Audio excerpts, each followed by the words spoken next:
本嘛是上新的消息，来关心国民党党中央今仔日召开总统初选参选人的座谈会，经新北市市长朱立伦确定参加初选，伊敢若派代表参加座谈会，下早来到新北市中景高职，讲到高职教育的问题，敢讲有啥物款的暗算，咱做伙来关心。我一直认为技职教育是台湾的根、台湾的本啊，非常可惜的，过去因为教改。因为我们长期重视升学，让我们的技职教育被忽视了，让台湾很多的竞争力流失了。那我们应该要未来一切要走回技职教育，因为我们发觉先进的不管是日本、德国，甚至新加坡都非常重视技职教育。而台湾技职教育，在我过去担任桃园县长跟新北市长16年当中，不断的提升重视。以新北市为例，我们的技职跟一般高中大概一半一半。那我们花了非常多的努力，希望让新北的技职受到大家的支持，但是这不够，应该让全台湾大家一起来，未来要把技职教育作为我们一切的基础，然后要让我们学用能够合一，让我们所有同学在学校学的就是我们将来毕业之后能够直接就业的最好的基础。台湾不要再重学历，应该重技术。重我们的证照，让我们这些同学能够快乐的学习，将来能够好好的为社会所用。市长还是想要请教一下民调，因为昨天的民调，韩国瑜市长跟郭台铭董事长两个人民调好像是已经，就是两个人已经打平了。那您的民调好像还是落后他们一点。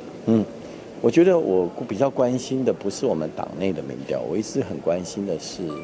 到底我们对民进党、对柯文哲市长的民调，因为党内互比就是自己家人比来比去，而且那个也最后算的分数比例非常的低，而是能不能够赢到民进党、赢到我们的对手才是关键重点。那我们千万不要党内互打，因为我们看到党内互打的结果，整个政党支持度，国民党不断的在下降，民进党反倒在提升。第二个，我们看到其实我们党内的候选人，该上升的也没上升，该下降，不应该下降的都一直在下降，这是最大的危机跟问题。那因为昨天您在节目上有提到说，如果再继续这样分裂下去的话，恐怕柯文哲市长是会趁虚而入，是不是？只要内讧嘛，只要内乱，一定有人渔翁得利。渔翁得利的除了民进党以外，就是柯市长嘛。那柯市长就在等待国民党的内讧跟内乱。等待民进党的内讧跟内乱，可是我们知道，民进党最大的特点是，这个礼拜初选完，大概就会全部团结在一起。而国民党的不断的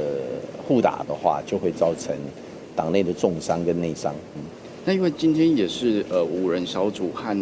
大家要做座谈会的日子，好像您怎么会在这个时间出现在这里？因为他到底对目前的规则或者是想法有没有什么意见，我基本上都比较尊重的嘛。因为毕竟我担任过党主席，我就是希望大家能够有一个共识。那今天有不同的意见提出来讨论之后，大家有共识就好啊。这个过程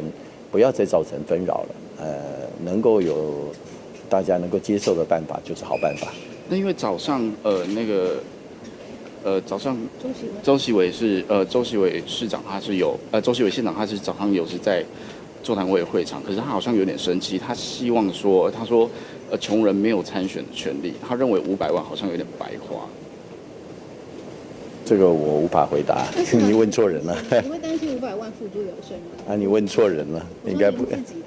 所以我说你问错人了嘛，应该不是我问我的。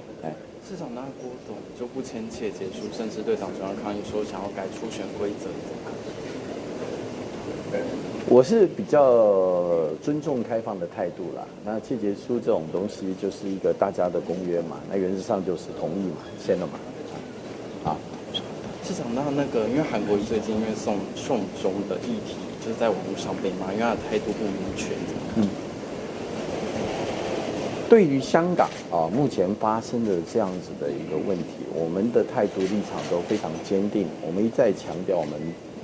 支持香港人争取他们的法治跟民主的权利。另外一个，我们一再强调，一国两制从来不是我们的选项啊，这个是我们国人应该有共识的，不要在国内想要用这样来打自己人。那您觉得您的500万的作业费，您觉得您花的值得吗？应该是说朱立伦能够获得全党大家团结一致，最后肯定朱立伦，支持朱立伦，然后我们共同来争取2020的胜选，这才是最值得的。那针对董事长，他昨天有说，他说现在还是想要纳入手机民调的部分，您怎么看？现在正在讨论嘛，这个我不在现场。好，谢谢。